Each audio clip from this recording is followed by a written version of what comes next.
Le consensus sur les sanctions a été rapide et unanime par l'Union européenne, ce pourquoi Bruxelles n'est pas vraiment connu. Lundi, les ministres des Affaires étrangères ont accepté de travailler à sanctionner les responsables russes, qu'ils jugent responsables de l'empoisonnement du chef de l'opposition russe, Alexei Navalny, au mois d'août dernier. La France et l'Allemagne avaient présenté une proposition avant cette réunion, disant que Moscou n'avait donné aucune explication crédible pour ce qui était arrivé à Navalny.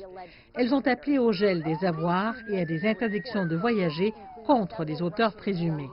Et selon plusieurs rapports, la liste inclut plusieurs responsables du service russe du renseignement militaire. Le chef de la politique étrangère de l'UE, Josep Borrell, a déclaré qu'il n'y avait aucune opposition à la proposition. Ces sanctions n'entreront pas en vigueur du jour au lendemain.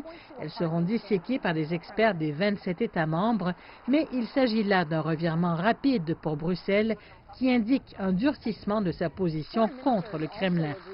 Les ministres des Affaires étrangères ont également convenu de sanctionner le président biélorusse, Alexander Loukachenko, pour son implication présumée dans l'élection présidentielle truquée d'août et la violente répression des manifestations pacifiques qui a suivi.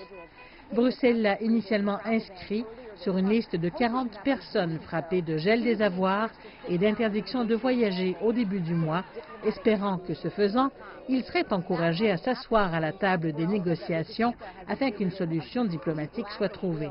Mais cela ne s'est pas produit. En fait, Borrell a déclaré que Loukachenko avait fait preuve d'un manque total de volonté de s'engager dans des pourparlers de toutes sortes. Et la situation sur le terrain ne s'est certainement pas améliorée.